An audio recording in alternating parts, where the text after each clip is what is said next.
So good morning, everybody. Thank you for coming. So my name's James Colwill. I've got a very simple task. I just have to introduce the other presenters. Just so we can see, we've touched on it, just where we can see how this presentation fits into the overall grand challenges within the centre. There were the three grand challenges: eco-efficiency, the eco-factory, and sustainable industrial systems. And within the eco-factory, at Loughborough, we've been looking at three areas, as highlighted by the red square.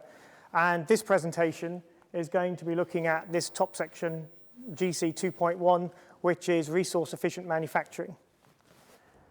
And in this presentation, so resource manufacturing is, as Shane mentioned, it's a proactive approach to reducing the material, water, and energy used in manufacturing processes. We have other projects within Loughborough looking at water and energy, and in this particular grand challenge, we had a main focus was on material use.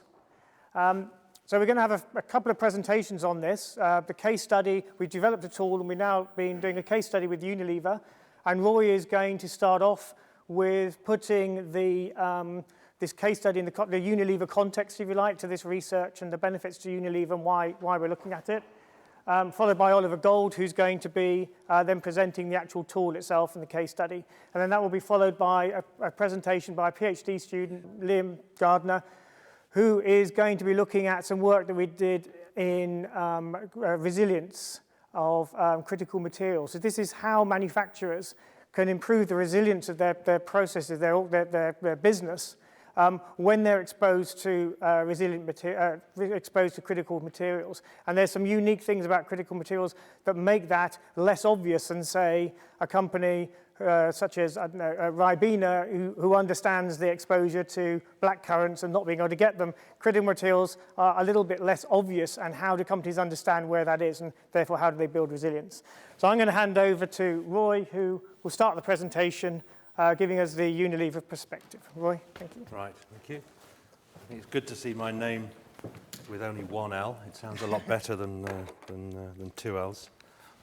I've probably got the second easiest task, really. I've just got a few slides to introduce the work that Oliver's been doing in the area, and really just to pose what the problem we have, and then hand over to Oliver, who will tell you how we've been looking to solve it. I'm not going to give you sort of a whole raft of Unilever this, Unilever that, but what I'd like to do is just to show you this slide. I've shown it at a previous conference, and it's our Unilever Sustainable Living Plan. And this is actually our business strategy. So sustainability is embedded right throughout the organisation. We have three key pillars of health and nutrition or well-being, reduced environmental impact, and enhanced livelihood.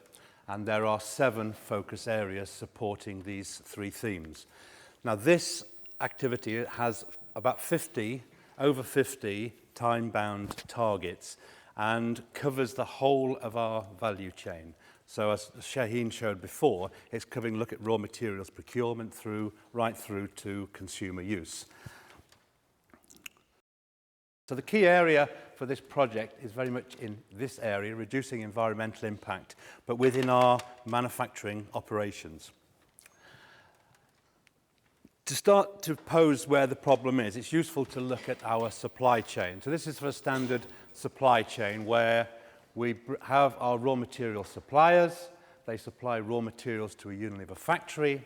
We then put the finished products into a warehouse, have a series of logistical warehouses where we feed to our customer, which are Tesco's, Walmart's, Sainsbury's, their warehouses, and then into their supermarkets. A key thing here is the lead time between here and here, which generally needs to be around about 3 days. When we're making products, the whole range of products, we can't satisfy that 3-day requirement, so we adopt a make-to-stock approach. So we have stock that's maintained within this supply chain in order to supply the customers into the supermarkets.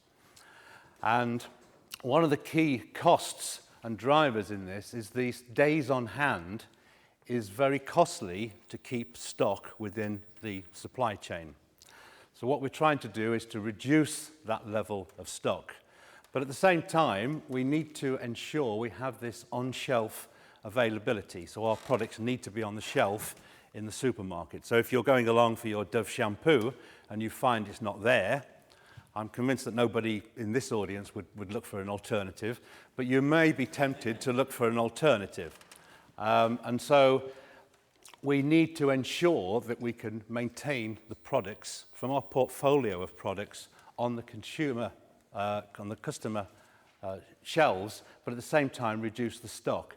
The net impact of these two requirements is it puts a lot of pressure on our factories to be very, I think Shaheen used the word flexible before, but there's also reactive. We need to be able to react to the demands within this supply chain.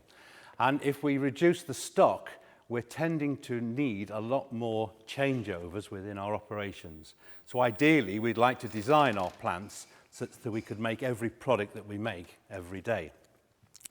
Now, if we look at a typical changeover, we start up, we have a production period, we then shut down.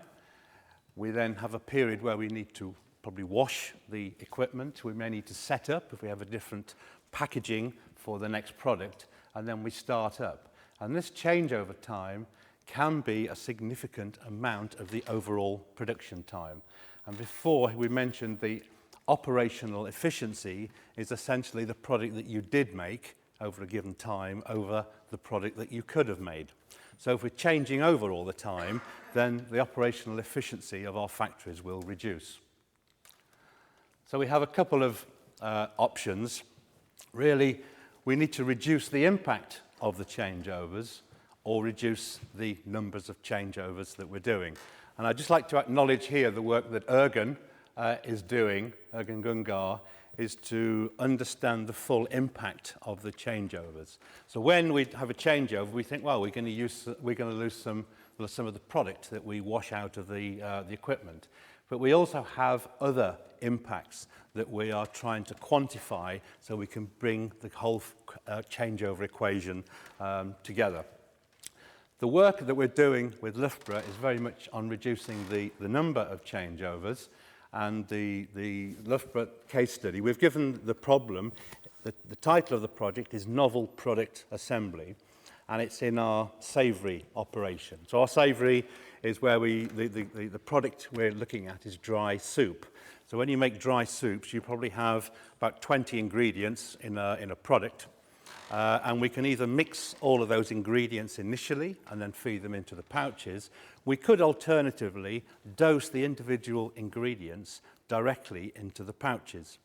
But how do we decide or how do we model this so we get the optimum amount of mixing up front and direct injection into the pouches? And that's what we're trying to understand with this project, which is looking at improved product assembly. It's never all that easy, and we've got a number of ingredient risk management that we need to consider, and Oliver will cover this in a lot more detail. But a lot of our ingredients are allergenic, and so we have to be absolutely sure that as well as saying what's in the pack we are legally bound to, if it's allergenic, then it may cause untold reactions to our customers. So that just adds a bit of spice to the project that Oliver is doing. And with that, I'll hand you over to Oliver to describe the project. Thanks, Roy. So I'm just going to bring you up to speed with the developments on the case study. And it's mainly looking at material flow modelling in this perspective. So material flow assessment in manufacturing is the sub-project that I'm working on in relation to this case study. And the hypothesis is that to have material efficient production, material flow modelling is a useful way to assist that. And previous work that we've done has found out that if you want to have dynamic modelling to have innovative improvements, you need to make sure that you model not only the qualitative material flow, as in the mass or the volume, but you need to know what the qualitative material flow is. So that's what happens to materials as they flow through different processes. What do the materials mean? And so what we've done is we've built a material flow assessment framework, which is on this slide. And basically this sets some systematic steps to define the system. You model the quantitative and qualitative material flow, assess the efficiency and performance of the system, and then you simulate and suggest some improvement methods, ways to make the system more efficient. So we applied this framework to the Unilever system in question.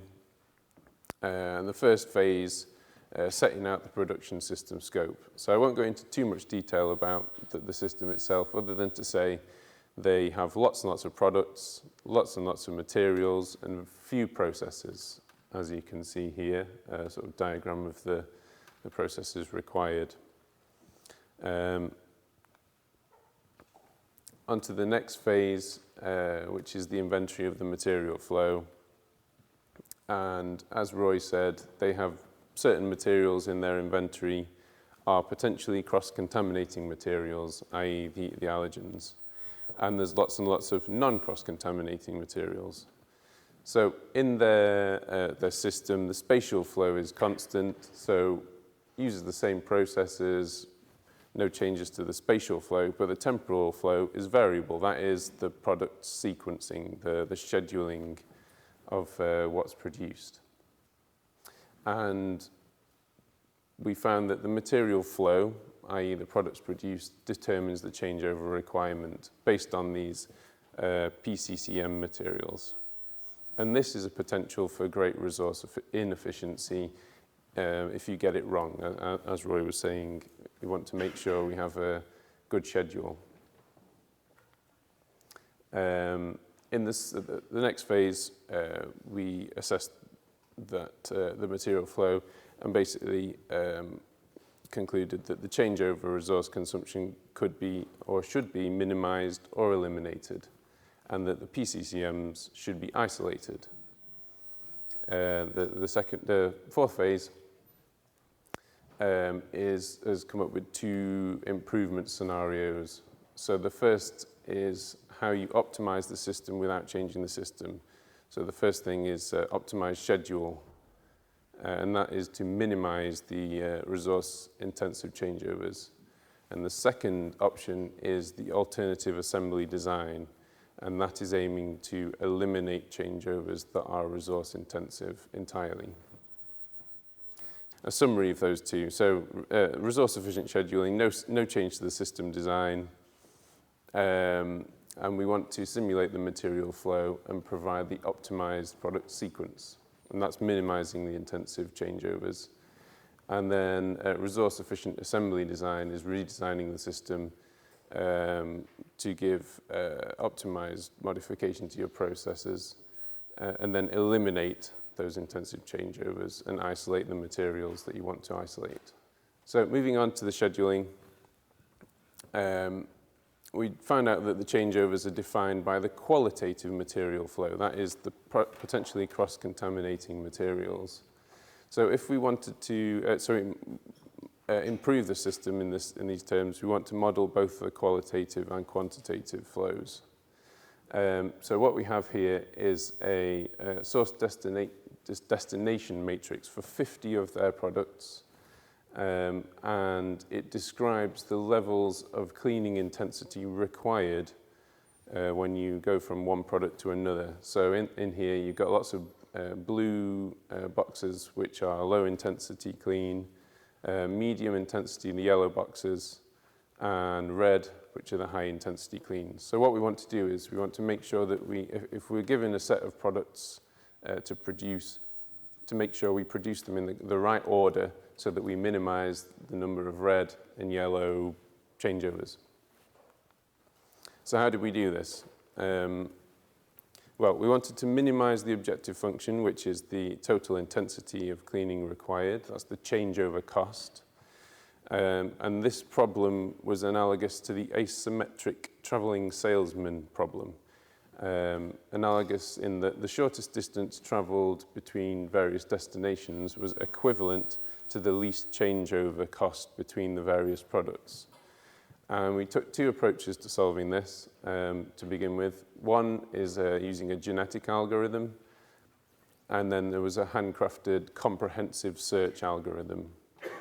The genetic algorithm provides a near optimal solution based on a compromise of iterations of the algorithm versus the result given.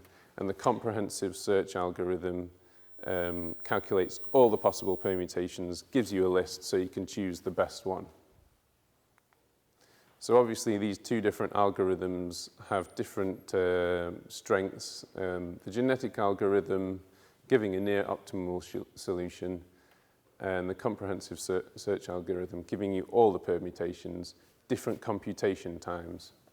So we did a little graph which shows that the genetic algorithm, across the bottom we've got the number of products in a sequence, and up the side we've got the computing time.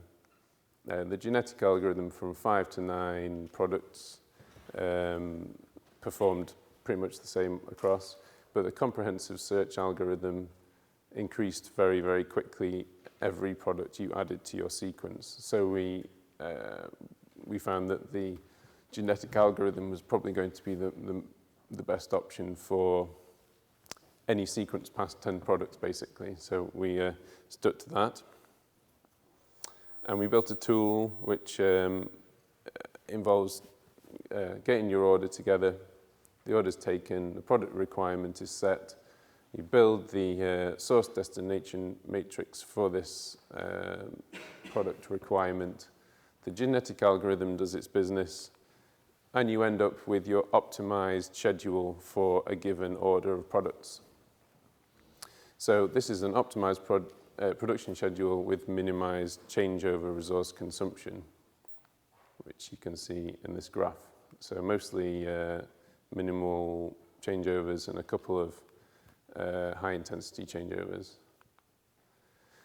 But what happens if we want to eliminate these changeovers entirely? Because inevitably an optimized schedule is going to have resource-intensive changeovers in it, depending on what the order is, etc. So the next approach is looking at getting rid of these two and making sure that you are eliminating resource-intensive changeovers. So this slide is just, we did a little analysis of the products in the inventory, and it basically shows that a small amount of the products in the inventory provide the highest intensity changeovers. So this is giving us a little bit of insight as to how we're going to target the new assembly design. So a little summary again of the design here. So we looked at, firstly, how can we isolate the processes in this system. So at the moment, in the grey, these are all the processes that are in contact with these PCCMs. So these are all the processes that require cleaning intensively or not. So we came up with some alternative designs. So what happens if we were to come up with a system where we can introduce individual PCCM materials, these allergens, just in the packaging part of the production. So we've modified one process and we've isolated the PCCM to one process. So the rest of the system can be cleaned with the low intensity clean, and we can set up a new cleaning system here for this section. Another alternative, we can have a different segregated dosing. Another option where we've got two processes isolated with the PCCM materials, and another option. So at the minute we're just sort of sketching out the ideas and forming how we're going to use the modeling tool that we've generated to analyze quantitatively which of these options is going to be the best option. So the next steps Perhaps process design alternative 1 is the best option, this one here, which is dosing right into the packets. But how do we modify this process? Could we design a reconfigurable dosing system? And how many of these PCCMs do we need to worry about? Because as I said before, it's a certain amount of the products in the inventory that bring about the resource-intensive changeovers, but it's also, perhaps it's only some of the PCCM materials that bring about the resource-intensive changeovers more often than others. So perhaps we can make sure that we get the right balance between modifying the process and the elimination of the changeover intensity. So this is where we're going to bring in some of our computational stuff to do a little bit of number crunching and figure out the optimum choice. So here we're going to have assessing the trade-offs, the impact of modification for the benefit of 14% of products. And yeah, some further development of the tool and modification of it to do those calculations. Expanding the scope of our initial material flow assessment, is expanding the boundaries. What happens if we started to look at the formulations and the levels of these materials in the product? So altering the product so that it has the minimum quantity of these PCCMs. So therefore you can change your and minimize your changeover processes. Even further, perhaps we can expand the scope outside of this factory and move it into a distributed system which is looking at separate dosing of these PCCM materials that are isolated and then introduced right at the end. So you almost eliminate the contact of this one factory with any of these PCCM materials. Obviously, there's lots of analysis that needs to go into that before we can come up with a conclusion. But we've got lots of options to look at in varying in scale.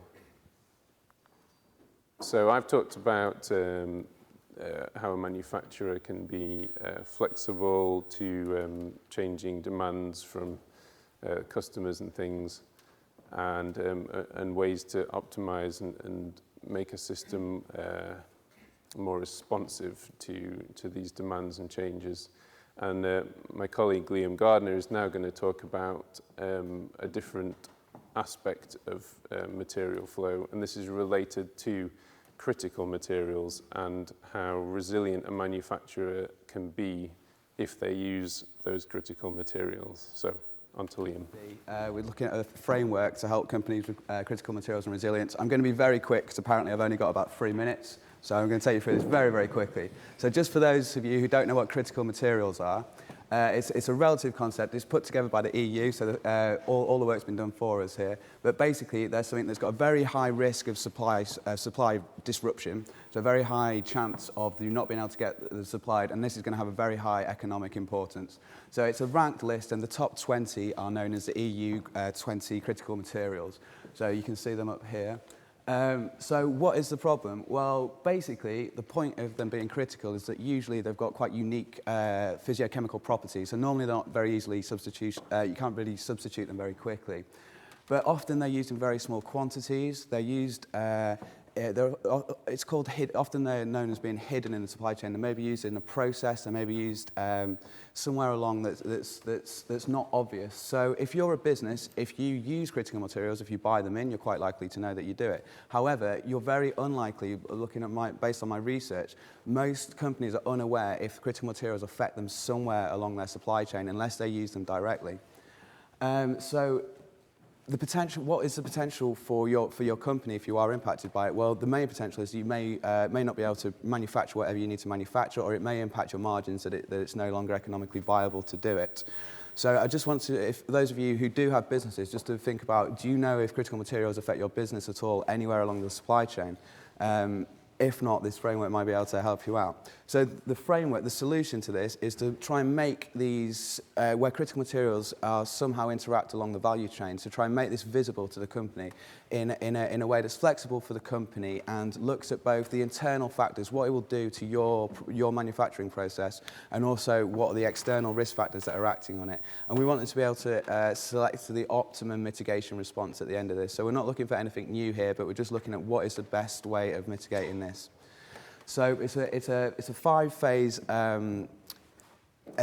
framework. Obviously, I called the first phase the pre-phase because that would make sense. So here it's just your usual sort of project management, so setting the goals. But here it's really looking at, are you going to look at, if you manufacture one product, you want to see if that affects your product at all. If you're manufacturing thousands of different product lines, you may want to look at which ones are important to you, which ones are key customers, which ones are above a certain sales criteria or revenue criteria, so you can select it, so it's manageable and you can adapt it to yourself. Obviously, the usual sort of project milestones, objectives, and the point is that its potential for readjustment is required, so I'll go on to this. But phase one, this is how do you identify where critical materials actually impact you? Obviously, if you directly consume them, it's going to be fairly easy to know you're going to get it on your bill of materials. But if maybe it's used in a process further down the line, maybe it's in a prefabricated component that you use, maybe you manufacture something and it doesn't affect you at all upstream, but maybe you can't sell your product because your product is ancillary or it's needed something further down the line. So there's no point being able to manufacture a product if you can't sell it at the end of the day. So you need to be able to get the best primary data, whether it's going up, and each tier away, obviously, it gets harder to do this. Sorry if I'm racing through this, but I really do not have much time. So on the second phase, this is looking at the external risk. So you've identified that, yes, we have, out of 10 products that we've looked at, 2 of them have got critical materials that impact them somewhere along the way. If we can't get this critical material, one of them we may not be able to produce at all, one of them we may need to substitute with something else, and that may put the price up. So the second phase is to assess what are the likelihoods of this happening. Is it geopolitics? Is it something that it doesn't matter how much money we've got, we can't buy it because the producing country's got an export quota on it or something along them lines? Is it just likely that the price will go up? Are there buffers? Are there stockpiles? Is there something that's going to happen? Do you use it maybe just in a laser, and that laser's got a very long life, so maybe you've got a long time to consider your options here. So you're looking at, you've already considered the internal risk in phase one, and phase two, you're looking at the external risk. So for phase three, by putting these two things together, you can choose the most appropriate response to mitigate. So as I say, this could be a criteria where if prices go above a certain thing, there's discontinuation. You may want to look into legal contractual obligations with customers and suppliers, or at least have these discussions that things are likely to happen. We may need to change. We may need to change the design of this product to substitute a critical material with a less critical material. So there's many different things. But business model adaptation is a big one. We've heard a lot about products, service systems here and things like that. So closing the loop. If this material really is critical to your business, why do you want to let it go out of your control? So you want to keep this. So interpretation and iteration at every single stage, and the output from this is the optimum mitigation strategy with associated resource allocation is identified and implemented for each CM impact identified. What I mean by that is basically you're choosing the most appropriate response, that is that's bespoke to your business. And the post phase just allows you to really double check this as you're going through it. So it allows at each phase, how have we met our goal and scope? Are we defining this? Do we need to go back and redefine this? So it just allows at each stage, before moving on to the next stage, do you need to go back and do it again? Do we need to change the boundaries of any of this? So it's just a bit of a check along the way. So in conclusion, you can't be sustainable if you're not resilient. But the big thing is that often your exposure is known. The critical materials are a risk. We know this. They're a risk. The work's been done for us. But does it affect your business? How do you know it affects your business? How can it affect your business? And what's the best way to do about it? So you need to identify, you need to assess, and then you need to mitigate. So hopefully it'll be flexible enough for all businesses to use, and the further part of my work is now to actually use this, put it in a computer tool, use it as a real tool where people can go in, put their actual data in, it pulls out real-time data from critical materials and allows you to use the best mitigation strategy possible. So if any of you have maybe got you thinking about, do critical materials affect my business? Well, I am looking for case studies, so I'd be more than happy to speak to anyone afterwards. So thank you very much for your time.